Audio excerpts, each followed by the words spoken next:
Puji Tuhan, siapa yang siap diberkati dengan firman Tuhan hari ini? Boleh lambaikan tangan saudara, kita kasih tepuk tangan yang paling meriah buat Tuhan kita. Hari ini firman Tuhan saya akan sampaikan bicara tentang golden period atau masa keemasan. Artinya ini bicara tentang yang namanya waktu. Tahu nggak saudara, di dalam Alkitab yang namanya waktu itu diambil dari beberapa kata asli. Yang pertama adalah aion, yang artinya adalah waktu yang tidak terbatas. Ini bicara tentang eternity, bicara tentang kekekalan. Suatu hari nanti kita pulang ke surga, nah itu waktu yang berlaku adalah kekekalan. Oke. Nah, sementara kita hidup di dunia ini, ada waktu yang berbeda yang apply, yang berlaku atas kehidupan kita. Ini yang kedua, yaitu kronos. Ini waktu yang kita kenal buat semua dari kita. Jadi sementara kita dengar khotbah ini, detik demi detik berganti. Betul apa tidak? Menit demi menit, jam demi jam dalam hidup kita. Ada hari, minggu, bulan, tahun, dan seterusnya. Nah, itu waktu yang berlaku untuk semua manusia. Itu namanya kronos. Tapi yang akan jadi fokus kita hari ini itu yang ketiga. Namanya adalah kairos. Kairos ini adalah momen yang khusus di mana Tuhan bekerja secara spesial dalam hidup kita. Ini momen di mana Tuhan kayak membuka pintu-pintu dalam hidup kita. Ini momen di mana Tuhan tuh kayak ngasih angin di dalam hidup kita. Ini yang saya sebut dengan khotbah hari ini golden period atau masa keemasan. Doa saya melalui firman Tuhan yang saya bagikan pada hari ini, yang Anda terima ini, doa saya, kairos Tuhan untuk hidupmu datang hari ini. Amin. Anda percaya? Kalau mau tepuk tangan, jangan separuh-separuh, kita tepuk tangan yang meriah buat Tuhan kita. Yang namanya golden period ini, saudaraku, di dalam dunia perkembangan anak, di sini ibu-ibu banyak yang lebih tahu dari saya tentunya ya. Kita mengenal yang namanya golden age atau usia emas, yaitu umur 0 sampai 5 tahun. Di mana di situ anak-anak mengalami perkembangan yang paling pesat. Baik secara otaknya, secara mentalnya, secara fisiknya, semuanya berkembangnya cepat sekali. Ini adalah masa emas untuk pertumbuhan anak. Bukan berarti sesudahnya nggak ngalami pertumbuhan. Tetapi level pertumbuhannya, dampaknya untuk masa depannya akan beda sekali dibandingkan dengan yang terjadi 5 tahun pertama. Itu sebabnya orang tua yang paham tentang golden period ini tidak akan membiarkan berlalu begitu saja. Pasti akan do their best. Pasti akan melakukan yang terbaik, memelihara yang terbaik, nutrisi yang terbaik, semuanya the best. Supaya anaknya juga bisa mencapai potensi yang terbaik. Ya, saya berdoa di dalam kehidupan saudara, Anda menyadari bahwa tidak semua waktu dalam hidup kita itu sama. Tidak semua menit dan tidak semua jam itu bobotnya sama. Ada menit tertentu, ada jam tertentu yang bobotnya itu lebih besar daripada yang lainnya. Ada hari-hari tertentu, ada tahun-tahun tertentu di mana di situ Tuhan bekerja lebih spesial dalam hidup kita. Bukan berarti di hari yang lain, di tahun yang lain Tuhan nggak bekerja secara spesial. No. Tetapi di momen ini, di momen kairos ini, Tuhan akan bekerja super spesial. Dan saya berdoa tahun ini, tahunnya Tuhan bekerja super spesial di dalam kehidupan saudara. Jadilah ini kairos di dalam hidupmu. Amin. Nah, demikian juga saudaraku, kalau di dalam dunia medis kita mengenal istilah golden period atau golden hours, khususnya buat pasien yang kena serangan stroke. Orang ngomong biasanya 3,5 jam sampai 4,5 jam pertama itu kalau dilakukan pertolongan, maka pasien itu bisa ngalamin recovery yang maksimal.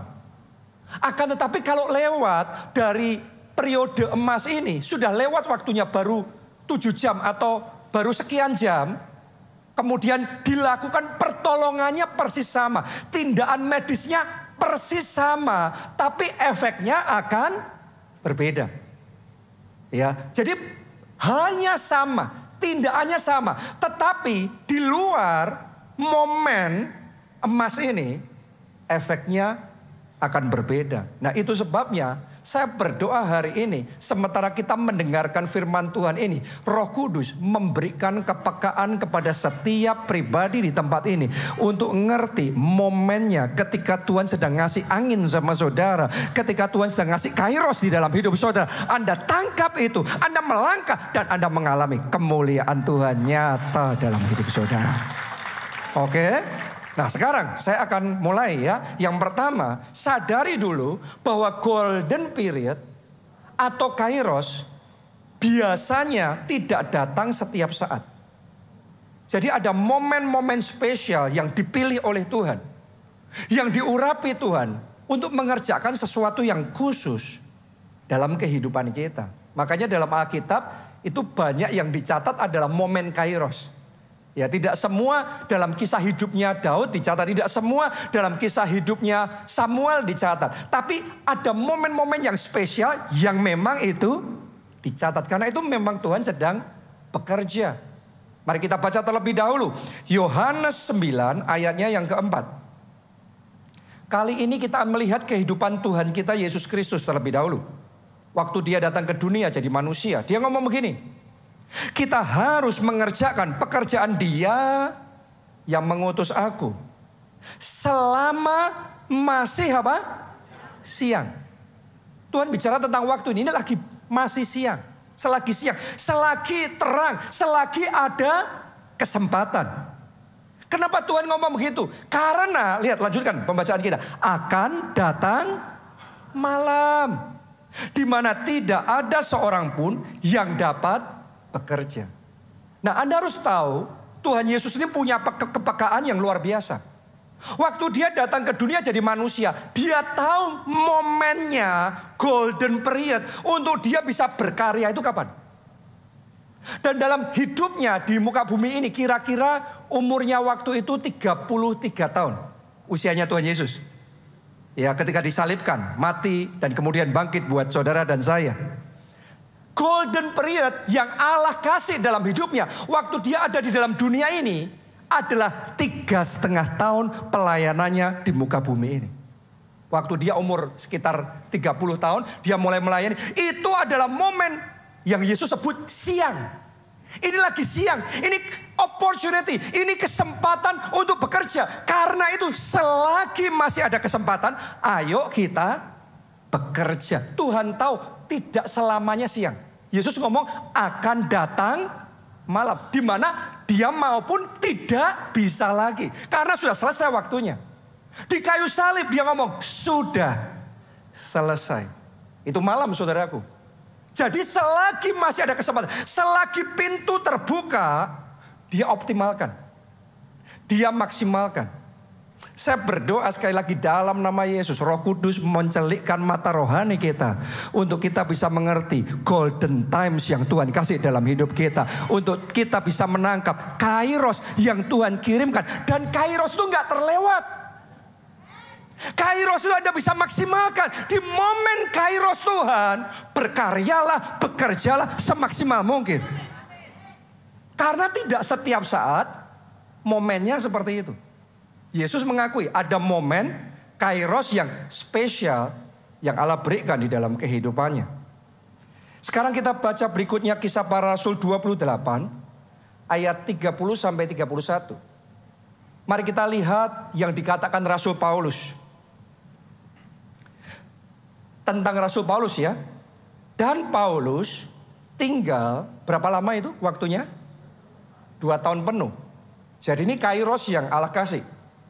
2 tahun penuh di rumah yang disewanya sendiri itu, ia menerima semua orang yang datang kepadanya dengan terus terang dan tanpa tanpa rintangan apa-apa. Ia memberitakan kerajaan Allah dan mengajar tentang Tuhan Yesus Kristus. Anda harus tahu bahwa dalam pelayanan Rasul Paulus tantangannya banyak sekali. Betul apa tidak? Dia lagi maju selangkah aja, dia mau masuk ke satu area memberitakan Injil. Penentangnya banyak sekali. Ancamannya banyak sekali, aniayanya banyak sekali. Yang dia hadapi dari segala sisi. Itu makanan sehari-hari buat Rasul Paulus. Ada aniaya, dia dipenjara, dia ngalami kapal karam, banyak masalahnya. Tapi yang luar biasa ternyata Alkitab juga mencatat ada satu momen dalam pelayanan Rasul Paulus tercatat 2 tahun penuh. Tadi ya ditulis tanpa rintangan apa-apa. Wow. Jadi ini adalah satu golden moment, satu kairos yang Tuhan kasih. Itu sebabnya Paulus tangkap itu. Dicatat tadi, ia membuka dirinya ketemu semua orang. Melayani sebanyak mungkin orang. Kenapa? This is the moment. Ini kesempatan, ini waktunya. Banyak jiwa diselamatkan. Ini momen terobosan terjadi. Dan mujizat-mujizat Tuhan kerjakan. Dan pemberitaan Injil dengan leluasa bisa dikerjakan. Kita kasih tepuk tangannya yang paling meriah buat Tuhan kita. Artinya Paulus ini peka terhadap momen yang Tuhan kasih. Karena itu dia kerja keras luar biasa. Sehingga maksimal kairos yang Tuhan kasih. Butuh kepekaan seperti itu ya. Saudaraku, saya berdoa apa yang dialami Rasul Paulus, saudara akan alami dalam kehidupan saudara. Ketika kairos Tuhan datang. Sekarang mungkin saudara punya banyak masalah. Isinya persoalan, gak habis-habis tantangan. Ada lagi, muncul yang baru lagi. Gak habis-habis. Mau Anda tangani seperti apa terus? Oh, tapi saya nubuatkan. Dalam nama Tuhan Yesus. Kairos dari Tuhan datang dalam hidup saudara. Dan semua rintangan yang menghalangi jalanmu dilenyapkan. Semua hambatan disingkirkan. Tuhan buka jalan. Kasih jalan tol sama saudara. Untuk mengalami percepatan dan lompatan besar terjadi dalam hidup saudara. Amin. Terjadilah sesuai imanmu. Terjadilah sesuai dengan iman saudara. Karena ada yang namanya kairos ini sungguh nyata. Saya dalam hidup juga ngalami sama. Dalam pelayanan saya juga ngalami hal yang sama. Saya masih ingat ketika saya belajar perintisan gereja awal di kota Jogja. Ya sekian tahun gereja itu nggak bertumbuh sampai Tuhan kirimkan kairosnya. Tiba-tiba itu kayak fresh wind. Kayak dikasih angin seger gitu. Ya tiba-tiba kayak Tuhan mulai bekerja di tengah-tengah kita dalam ibadah kita. Yang sakit disembuhkan. Mujizat kesembuhan ilahi. Ya daging tumbuh, tumor, lenyap begitu saja. Cancer disembuhkan. Orang tuli mendengar. Itu kayak open heaven. Dinamika gereja berubah. Bukan cuma itu, tiba-tiba Tuhan kasih breakthrough berikutnya. Saudaraku, kalau Tuhan sudah ngasih kairos itu ya, itu beruntun. Kayak masalah, Anda kalau ngalami masalah juga seringkali nggak cuma satu kan. Masalah itu kan beruntun dan datang bersamaan. Tolong yakini dan sadari ketika kairos Tuhan datang. Yang datang beruntun. Mujizat, keajaiban, jawaban doa, kemenangan, terobosan. Dan semua gerombolannya datang bersama-sama saudara. Oke? Kita juga ngalami waktu itu. Tiba-tiba kita dikasih favor. Bisa pindah ke satu tempat. Ya, dan itu tempat yang bagus, tempat yang strategis. Dan kayak Tuhan tuh kirimkan jiwa-jiwa. Satu ibadah penuh. Jadi 2 ibadah. 2 ibadah penuh jadi 3 ibadah. Coba Anda renungkan. Kalau gereja dari 1 jadi 2, jadi 3 sampai jadi 5 ibadah. Itu stretch out-nya juga butuh kerja keras. Dari 1 tempat jadi 2 tempat, jadi 3 tempat. Dan kota-kota berikutnya dan seterusnya. Saya sadar itu adalah kairos yang Tuhan kasih yang sebelumnya belum pernah kita alami. Tapi begitu kairos Tuhan datang, tiba-tiba semuanya jadi sendiri. Yang susah sekarang semuanya breakthrough sendiri. Kenapa? Karena ada kairos Tuhan yang datang. Dan saya percaya, bahkan saya mau deklarasikan di dalam nama Tuhan Yesus. Untuk hidupmu, hidupmu dan hidupmu hari ini kairos Tuhan datang atas hidup saudara. Haleluya. Anda percaya itu? Bukan cuma kairos buat saya, bukan cuma buat Rasul Paulus, atau Yesus Kristus, tapi untuk saudara juga. Coba Anda katakan untuk saya juga. Dalam nama Tuhan Yesus ada kairos untuk saya juga. Kita baca ya 2 Korintus 6 ayatnya yang kedua. Sebab Allah berfirman, pada waktu aku berkenan. Allah sendiri loh yang ngomong saudaraku. Berarti ada waktu khusus di mana Allah berkenan. Bukan berarti waktu yang lain tidak. Tetapi ini momen spesial memang. Sampai Tuhan ngomong tentang waktu ini. Pada waktu aku berkenan, aku akan mendengarkan engkau.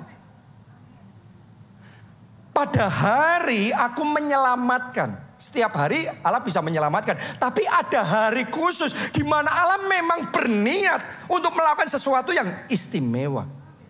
Pada hari aku menyelamatkan, aku akan menolong engkau. Kapan waktunya itu? Kapan waktunya itu? Anda baca ya kalimat berikutnya di ayat ini, tapi bukan cuma baca dengan iman sebagai satu deklarasi profetik supaya ini terjadi di dalam kehidupan Anda. Kita bersama-sama ya. 1, 2, 3. Sesungguhnya. Kapan? Lebih keras? Waktu ini paling keras. Waktu ini adalah waktu perkenanan itu. Sesungguhnya kapan? Hari ini adalah hari penyelamatan itu. Terjadilah hari penyelamatan untuk kesehatan saudara, hari pemulihan untuk keluarga saudara, hari promosi untuk pekerjaan saudara, hari terobosan untuk bisnis saudara, keuangan saudara, pelayanan saudara, setiap aspek hidup saudara. Karena inilah hari perkenanan Tuhan, inilah kairosnya Tuhan. Haleluya. Nah, Anda harus ngerti, kalau Anda ngerti ini kairosnya Tuhan, belajarlah bergerak sesuai dengan momennya Tuhan. Karena ketika Anda terima satu instruksi dari Tuhan, ini yang kedua poinnya ya. Instruksi Tuhan itu harus kita kerjakan di momen kairos. Instruksi Tuhan yang sama, rema Tuhan yang sama, yang Anda kerjakan di momen kairos dibandingkan setelah lewat momennya, hasilnya beda. Remanya sama loh, instruksinya sama, tapi hasilnya berbeda. Contohnya di Alkitab, bangsa Israel, generasi pertama yang keluar dari Mesir di bawah pimpinan Musa, dan generasi kedua di bawah pimpinan Yosua. Ini responnya beda nih. Yang kedua dulu ya, generasi di bawah pimpinannya Yosua, ketika dapat instruksi dari Tuhan, sekarang Yosua maju, ambil alih tanah perjanjian, take over the promised land. Target pertamanya Yerusalem dulu di take over. Dan Tuhan kasih rema, caranya adalah mengelilingi tembok Yeriko yang besar itu 7 hari. Setiap hari sekali, hari ke-7 7 kali. Ini cara yang aneh, perang kok cuma jurus putar-putar. Tapi yang luar biasa, walaupun aneh, generasi ini adalah generasi yang tahu bergerak di momennya Tuhan. Begitu Tuhan suruh, langsung melangkah. Begitu Tuhan perintahkan, gak pakai nunda-nunda. Ini mereka generasi yang tahu melangkah di momen kairosnya Tuhan. Dan karena itu saudaraku, kuasa Allah membacking mereka. Dimanifestasikan itu, Alkitab mencatat tembok itu roboh dan mereka mengalami kemenangan gilang gemilang. Saya berdoa dalam hidup saudara, semua tembok-tembok stagnasi roboh. Semua tembok-tembok penghalang roboh. Semua tembok-tembok sakit penyakit roboh. Dan ada kemenangan gilang gemilang di dalam kehidupan saudara. Tapi untuk itu terjadi butuh kita dapat rema dan melangkah mengerjakan rema itu di momen kairos. Kenapa saya ngomong begitu? Generasi bangsa Israel yang pertama dapat perintah yang sama. Ini yang di bawah pimpinannya Musa. Dapat rema yang sama untuk masuk ke tanah perjanjian, ambil alih negeri itu. Cuma sayangnya mereka nggak respon. Mereka menunda-nunda. Waktu itu peristiwanya Musa ngutus 12 pengintai. Ingat nggak saudaraku? Mereka mengintai, setelah itu balik. Sayangnya yang mayoritas 10 pengintai ngasih laporan jelek. Waduh, gila ini. Di sana gede-gede lawan kita, raksasa semua. Kita ini belalang, habis kita, mati kita. Itu perkataan mereka. Dan perkataan itu membuat khawatir, membuat bangsa Israel tercekam dengan ketakutan. Dan ketika mereka takut, mereka ngomong, nggak mau Tuhan, kami nggak mau perang. Tuhan suruh mereka maju, itu remanya, tapi mereka mundur. Mereka nggak mau. Dan itu membuat gusar hati Tuhan. Sampai di satu titik Tuhan ngomong, oke, kamu nggak mau, selesai. Sudah, kamu tidak akan masuk tanah perjanjian. Tuhan ngomong itu. Dan Musa nyampein kepada bangsa Israel. Begitu dengar itu, bangsa Israel nangis saudaraku. Dan mereka ngomong, sekarang mau Tuhan. Dan Tuhan ngomong, telat. Saudara, Anda harus sadari. Ada kairos tertentu, Tuhan akan kasih second chance sama saudara. Tuhan akan kasih kesempatan kedua. Tapi ada kairos tertentu. Kalau itu lewat, ya lewat, sudah. Dalam hidup ini kita harus ngerti. Mari saya tunjukkan sama saudara apa yang dialami bangsa itu pada waktu itu. Kita baca Bilangan 14 ayat 39 sampai 45. Setelah Musa menyampaikan perkataan ini kepada semua orang Israel, maka berkabunglah bangsa itu dengan sangat. Dan keesokan harinya bangunlah mereka pagi-pagi hendak naik ke puncak gunung sambil berkata, sekarang kita hendak maju ke negeri yang difirmankan Tuhan itu. Padahal tadinya kan gak mau. Sekarang mereka ngomong, sekarang kita mau. Kita maju nih. Memang kita telah berbuat dosa. Tetapi kata Musa, mengapakah kamu hendak melanggar titah Tuhan? Hal itu tidak akan berhasil. Janganlah maju sebab Tuhan tidak ada di tengah-tengahmu. Supaya jangan kamu dikalahkan oleh musuhmu, sebab orang Amalek dan orang Kanaan ada di sana di depanmu, dan kamu akan tewas oleh pedang. Dari sebab kamu berbalik membelakangi Tuhan, maka Tuhan tidak akan menyertai kamu. Ayat 44, perhatikan saudaraku. Ini menarik sekali, 44. Meskipun demikian, mereka apa? Nekat. Tadinya disuruh-suruh gak mau, sekarang sudah, ya sudah, selesai kamu. Sekarang dilarang malah nekat. Mereka nekat naik ke puncak gunung itu. Tetapi tabut perjanjian Tuhan dan Musa juga tidaklah meninggalkan tempat perkemahan itu. Lalu turunlah orang Amalek dan orang Kanaan yang mendiami pegunungan itu dan menyerang mereka. Kemudian orang-orang itu mencerai-beraikan mereka sampai ke Horma. Nah, Anda lihat di sini. Perintahnya sama. Kalau mereka langsung tanggap, begitu Tuhan suruh cepat respon, begitu Tuhan suruh gampang taat, mereka dapat itu kemenangan.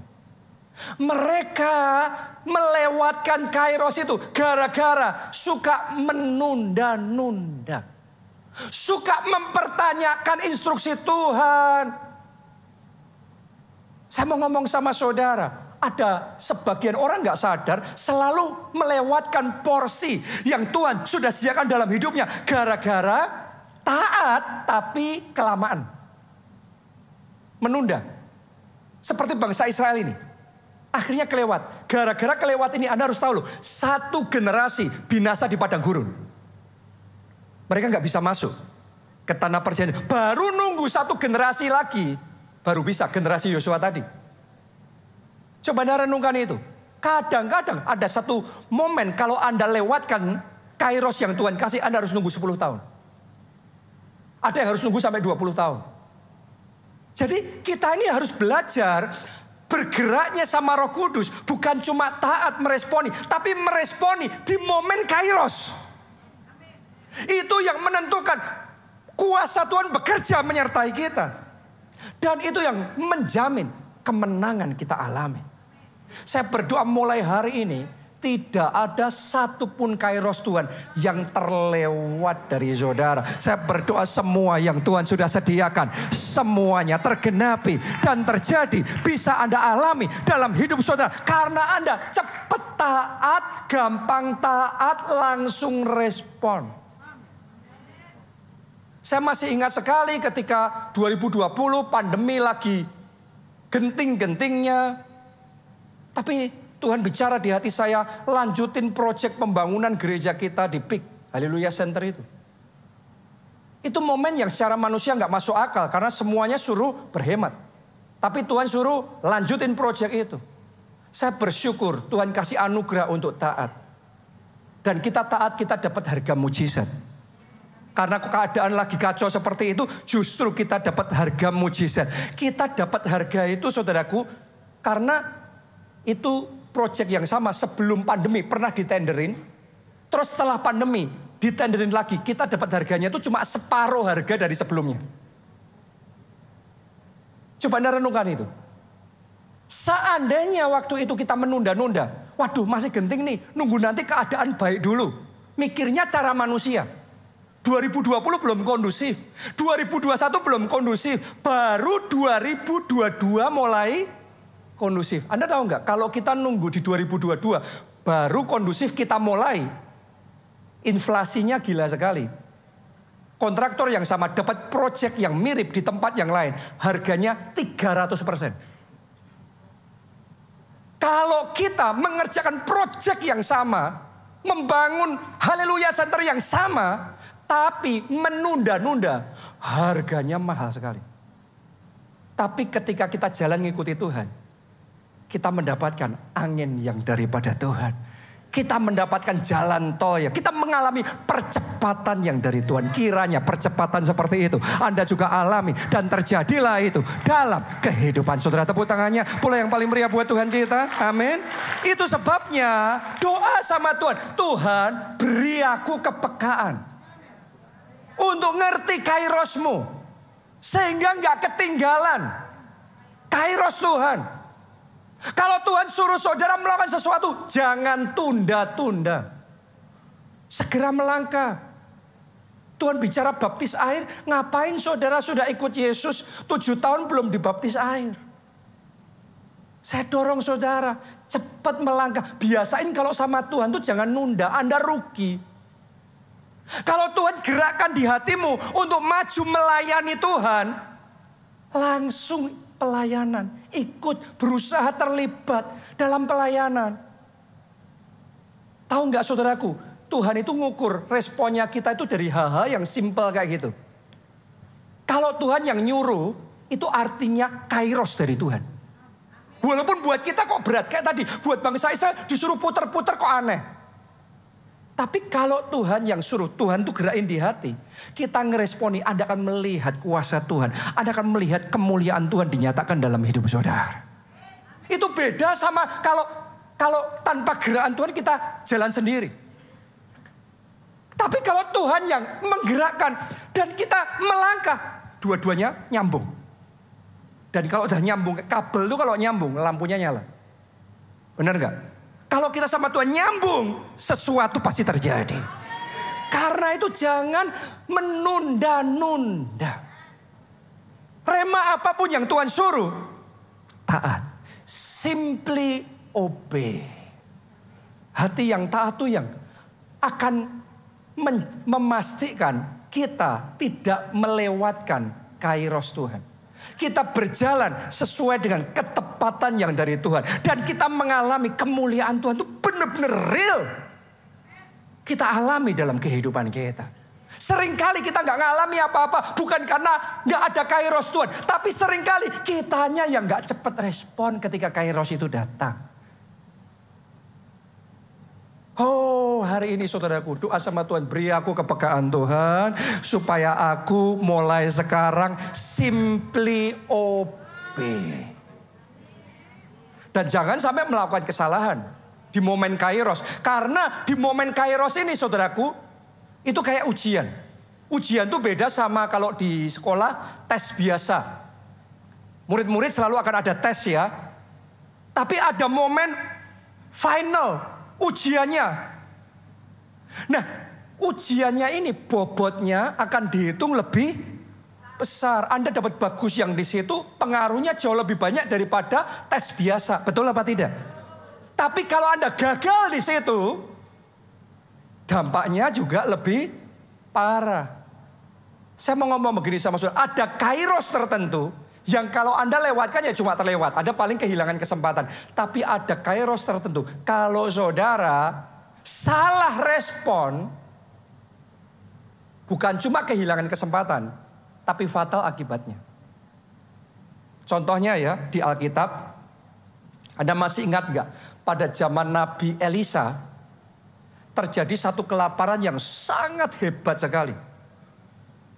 Akibatnya saking mengerikannya kelaparan itu, sampai ada peristiwa dicatat di Alkitab, ibu makan bayinya sendiri. Waktu saya baca pasal itu saya kayak mau muak, kayak mau muntah. Ngeri banget. Tapi yang luar biasa, di momen paling mengerikan seperti itu, Tuhan suruh nabinya, yaitu Nabi Elisa, untuk menyampaikan pesan Tuhan kepada umatnya, yaitu besok, kira-kira waktu kayak jam kayak gini, besok kelimpahan akan datang. Abundance is coming. Itu kayak gak masuk akal banget. Anda bertahun-tahun menderita, tapi tiba-tiba Tuhan ngasih janji, Tuhan ngomong sama saudara, besok engkau kaya raya. Itu mantap sekali itu. Haleluya. Atau mungkin Anda sekian tahun bergumul dengan sakit penyakit, pengobatan di mana-mana nggak ada hasil, tapi tiba-tiba Tuhan ngomong, sekarang kamu terima kesembuhan. Kita kasih tepuk tangannya, pula yang paling meriah buat Tuhan kita. Amin. Masalahnya waktu Nabi Elisa ngomong besok kelimpahan akan datang, susah untuk dipercaya orang yang untuk makan aja nggak bisa. Akibatnya ada satu abdi raja, ajudan raja yang ngomong, itu nggak mungkin. Bahkan ini memang mulut ini bawel ya kadang-kadang ya. Kalau saudara belum paham, belum ngerti apa yang Tuhan mau, tuh lebih baik diam daripada mulut kita salah. Dia ngomong, bahkan seandainya Tuhan membukakan tingkap-tingkap langit pun, tidak mungkin itu bisa terjadi. Jadi dia ngomong, Tuhan pun nggak sanggup. Elisa dengar itu ngomong, itu tetap akan terjadi. Tapi karena kamu gak percaya, kamu cuma akan melihat, tapi kamu tidak akan menikmati. Dan tepat besoknya itu yang terjadi. Musuh dibuat kacau balau sehingga lari, meninggalkan semua hartanya dan bahan makanannya. Dan akibatnya tersedia tiba-tiba makanan yang melimpah. Itu rakyat yang di dalam ngelihat itu, wow, bersorak semuanya, lari serbu. Orang kelaparan saudaraku ya, ngelihat makanan serbu. Itu ajudan rajanya domblong. Dia domblong, ditabrak oleh rakyat yang berlarian itu. Jatuh, ini dicatat di Alkitab. Kejadian benar. Diinjak-injak, mati. Coba Anda renungkan. Karena ketika kairos Tuhan datang, Tuhan mau bekerja, dia salah respon. Jadi ada kairos tertentu, kalau kita salah respon, akibatnya fatal. Dalam hidup saya saudaraku, ada momen-momen kairos yang Tuhan kerjakan. Ya salah satunya ketika Tuhan ngomong sama saya, Tuhan panggil saya untuk menjadi hamba Tuhan sepenuh waktu. Nah waktu itu saya punya dua pilihan. Saya bisa ngomong sama Tuhan, gak mau Tuhan. Saya punya impian saya sendiri, cita-cita saya sendiri, rencana saya sendiri. Ya sama seperti saudara juga kan. Saudara juga punya impian, cita-cita, rencana. Tapi tiba-tiba Tuhan ngomong gitu sama saya. Atau pilihan kedua, saya ngomong, ya Tuhan ini aku. Pakai hidupku, utus aku Tuhan. Saya mau tanya, kalau saudara, kan Anda punya cita-cita kan? Punya impian dan rencana kan? Semuanya. Tapi kalau hari ini Tuhan tiba-tiba ngomong sama saudara, aku panggil engkau jadi hambaku sepenuh waktu. Wah, mantap ibadah hari ini. Jemaat di sini luar biasa semuanya. Ya, saya bersyukur saudaraku. Anugerah Tuhan luar biasa sekali. Saya dimampukan untuk ngomong, Tuhan ini hidupku. Pakai aku untuk rencanamu. Pakai aku untuk kemuliaan-Mu ya Tuhan. Dan saya bisa bersaksi sama saudara sejak hari itu. Sungguh-sungguh saya ngerasain kayak Tuhan tuh take over hidup saya. Kayak setiap langkah saya itu dituntun sama Tuhan. Saya nggak luput dari kesalahan, kekurangan. Tapi kayak ada tangan tuh yang ngelurusin jalan saya. Miring-miring dikit, dilurusin sama Tuhan. Ada tangan Tuhan yang begitu nyata. Ada penyertaan Tuhan yang begitu nyata. Dan step by step, rencana Tuhan tergenapi lagi. Dan dia bawa saya ngalami kemuliaan demi kemuliaan yang semakin besar. Saya boleh ngomong sama saudara, kalau seandainya pada waktu itu saya ngomong no sama Tuhan, maka semua hal yang Tuhan sudah siapkan dan Tuhan mau kerjakan dalam hidup saya seketika cancel. Hari ini apa jawab saudara terhadap setiap rema daripada Tuhan? Doa saya, apapun rema daripada Tuhan itu, lakukan. Kalau Tuhan tantang saudara untuk memberikan hidupmu, kerjakan. Kalau Tuhan suruh saudara ngasih waktu, ngasih harta, ngasih tenaga saudara, kerjakan. Tuhan itu bukan Tuhan yang merugikan kita. Itu justru kairos yang Tuhan mau kasih sama kita. Dan kalau kita meresponi Tuhan dengan respon yang tepat, kita bergerak di momen kairosnya Tuhan, yang kita akan alami itu kemuliaan Tuhan. Kalau Tuhan suruh saudara untuk mengampuni orang itu, please jangan ditunda-tunda. Responi Tuhan dengan benar. Walaupun hati kita tuh gak gampang. Karena saya juga ngalami. Namanya orang hidup kadang-kadang senggolan atau tabrakan sama orang lain. Hati kita kecewa, kita marah, kita gak terima. Tapi Tuhan bicara, ampuni orang itu. Saudaraku, Anda harus tahu loh, Tuhan tuh selalu menilai respon hati kita. Makanya Alkitab mencatat, manusia tuh melihat di depan mata, tapi Tuhan melihat dalam hati. Jadi ketika Tuhan suruh saudara untuk mengampuni orang itu, Tuhan tuh sedang melihat nih kayak apa nih orang ini. Doa saya ketika Tuhan melihat hati saudara, Tuhan menemukan hati yang taat. Mungkin gak terima, ngelihat orang itu gemes banget kita. Tapi begitu Tuhan ngomong ampuni, langsung kita gak ngelihat sama manusia. Kita ngelihat Tuhan, kalau Tuhan yang ngomong, aku mau Tuhan. Dan itu yang menyenangkan hati Tuhan. Hati yang kayak gitu, yang berkenan di hadapan Tuhan. Hati yang kayak gitu, yang akan mendatangkan anugerah Tuhan nyata di dalam kehidupan saudara. Haleluya. Kalau Tuhan suruh saudara, ada gerakan di hati saudara untuk bersaksi dan memberitakan Injil kepada satu dari teman saudara. Please, jangan diignore. Jangan diabaikan. Karena itu Roh Kudus sedang ngasih momen kairos sama saudara. Kairos itu muncul dari hal-hal yang kecil kayak gitu. Anda sama hal-hal yang kecil yang Tuhan suruh Anda respon. Anda respon. Tuhan tuh ngerti, oh orang ini tahu nih cara meresponi. Kalau aku kasih kairos, ngerti ini. Anda ngeresponi hal-hal yang Tuhan suruh yang simpel-simpel begitu. Buktiin omongan saya. Nanti Tuhan akan buat Anda peka ketika Tuhan buka pintu untuk promosi saudara. Buka kesempatan untuk Anda bisa upgrade. Anda bisa level up. Anda bisa naik level di dalam kehidupan saudara. Tepuk tangannya boleh yang meriah buat Tuhan kita yang luar biasa. Amin. Yang terakhir sekarang, yang keempat. Setialah pada kronos. Setialah di momen kronos untuk bisa mendapatkan kairos. Semuanya mau ngalami kairos? Tapi tahukah saudara, kairos datangnya ketika kita setia di momen kronos. Kairos itu big moment. Momen yang besar, waktu yang besar. Waktu keemasan, waktu yang luar biasa. Kronos itu ordinary, biasa.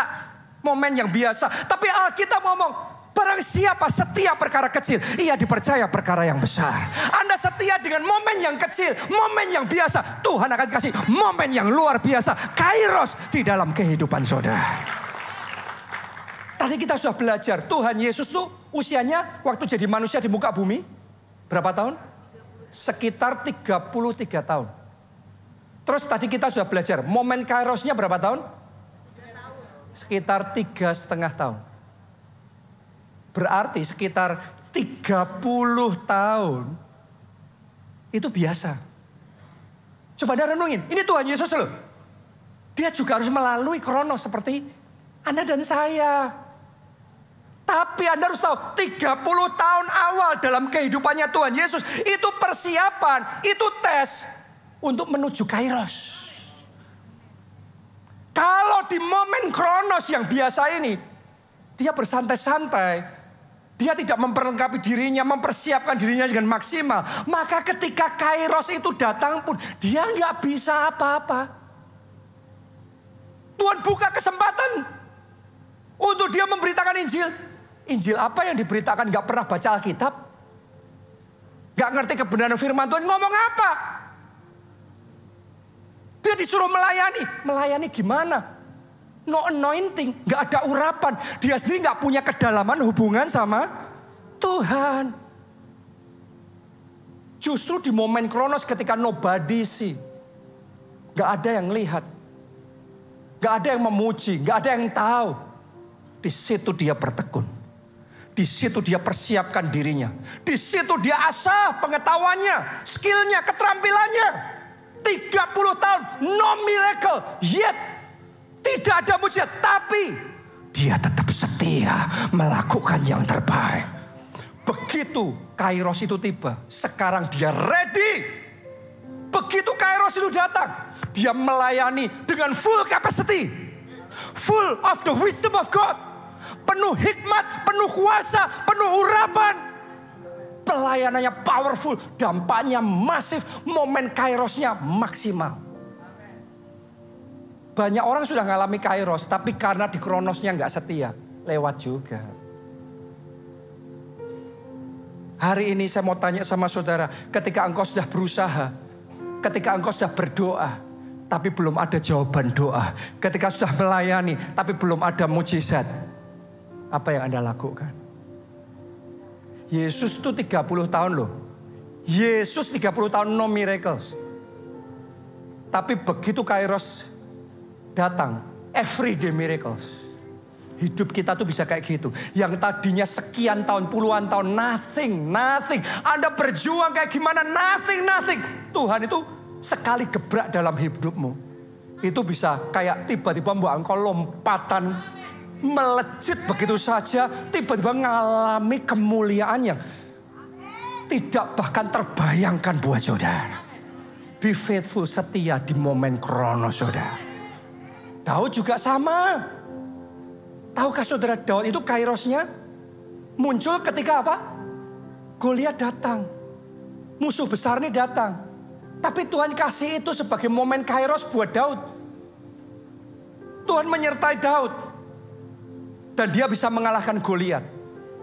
Tadinya nobody, anak muda ingusan ini. Tiba-tiba dalam sehari seluruh bangsa kenal dia. Dapat penghargaan, dapat penghormatan, dipuji-puji, sampai dibuatin lagu. Saul mengalahkan beribu-ribu, Daud mengalahkan berlaksa-laksa. Semua orang tepuk tangan, mengelulukan dia. Tapi mari saya beritahu saudara, sebelum semuanya itu tiba, Daud harus belajar setia di momen kronosnya di padang gurun. Di padang gurun, siapa yang lihat Daud? Demi mempertahankan 2-3 ekor kambing dombanya itu, dia harus taruhan nyawa ngadepin serigala. Dia harus bergelut, berdarah-darah ngadepin binatang buas, singa, beruang. Kita mencatat itu. Dia menang pun melawan mereka. Siapa yang tepuk tangan coba di padang gurun? Tetapi Daud tetap setia. Dia terus mengandalkan Tuhan. Dia terus belajar. Dia terus mempersiapkan dirinya. Dia terus mengasah skillnya. Sehingga ketika momen itu tiba, dia ngadepin Goliat. Saudara pikir emangnya Alkitab mencatat Daud itu sekali dilempar itu batu dengan ketapelnya. Batu itu langsung kena di dahi Goliat. Goliat langsung mati. Apakah itu kebetulan menurut saudara? Itu tuh sudah ribuan mungkin jutaan kali di padang gurun dia latihan itu. Dan gak ada yang tepuk tangan. Tapi dia tetap melatih itu. Sehingga ketika kairosnya tiba, hanya dia seorang di antara seluruh bangsa Israel itu yang punya skill sekali hajar Goliat tumbang. Dan itu momen promosi dalam kehidupannya. Ada banyak orang gak paham. Sebagian orang kalau kerja maunya dilihat bosnya, baru dilihat bosnya sebentar, kok gak ada promosi? Ngapain? Kerja keras juga dapatnya capek, gak ada promosi, terus balik jadi malas. Hidup itu hukumnya gak kayak gitu saudaraku. Hidup itu ketika engkau sudah kerja keras, tapi engkau gak dinotis, engkau gak dilihat, engkau tetap kerja keras, engkau tetap lakukan yang terbaik, engkau tetap belajar setia, engkau tetap mengasah skill saudara, engkau tetap mempertajam pengetahuan saudara. Dan ketika momen Tuhan, karena Tuhan tuh yang ngelihat, bosmu gak ngelihat, tapi Tuhanmu yang melihat. Dan Tuhanmu tuh punya cara, kalau saudara setia, Tuhan punya cara mempromosikan saudara. Kairosmu akan datang, tapi pertanyaannya, ketika Kairos itu datang, are you ready? Jadi hari ini saya ajak saudara belajar setia di momen ketika no miracle. Gak ada mujizat, gak ada promosi. Gak ada terobosan, tapi engkau tetap setia. Maka lihatlah Tuhanmu itu setia pada janjinya. Kalau Anda setia sama Tuhan, Dia akan percayakan perkara-perkara yang besar, momen-momen yang luar biasa, kairos-kairos dahsyat di dalam hidup saudara. Mari kita bangkit berdiri, nyanyikan lagu ini. Ini waktu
yang terpenting, yang pertama yang perlu kita alami adalah kairos untuk menerima anugerah keselamatan. Amin. Ketika kita buka hati, undang Yesus jadi Tuhan dan Juru Selamat kita, itu momen dosa-dosa kita diampuni. Dan kita diberi jaminan keselamatan bisa masuk dalam kerajaan surga. Jangan lewatkan momen saudara.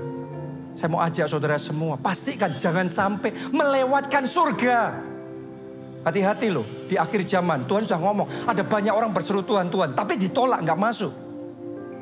Ayo saudaraku, pastikan Anda masuk dalam kerajaan surga. Saya ajak juga Anda yang belum pernah terima Yesus sebagai Tuhan dan Juru Selamat. This is your moment, this is your kairos.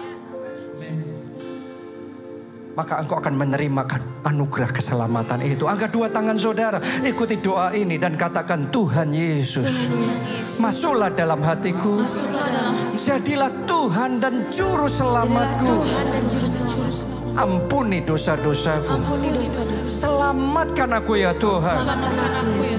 Mulai sekarang aku mau ikut Yesus, melayani Yesus, jadi saksi Kristus Terima kasih Tuhan. Aku percaya aku sudah diselamatkan. Dalam nama Tuhan Yesus. Amin. Yang kedua, siapa yang mau respon firman Tuhan hari ini? Siapa yang mau ngomong, Tuhan aku mau belajar setia. Walaupun belum melihat promosi, walaupun belum melihat mujizat, tapi aku mau setia di momen kronos itu. Angkat dua tanganmu dan katakan, Tuhan Yesus, aku mau belajar untuk setia. Ajari aku untuk setia. Mari masing-masing berdoa saudaraku. Masing-masing berdoa. Di saat belum melihat terobosan, belum melihat kemenangan, belum melihat jawaban doa, aku mau tetap setia. Ajari aku, mampukan aku untuk tetap setia. Tetap mempersiapkan diri dengan maksimal. Tetap do my best, melakukan bagianku yang terbaik. Aku mau setia. Ajari aku Tuhan.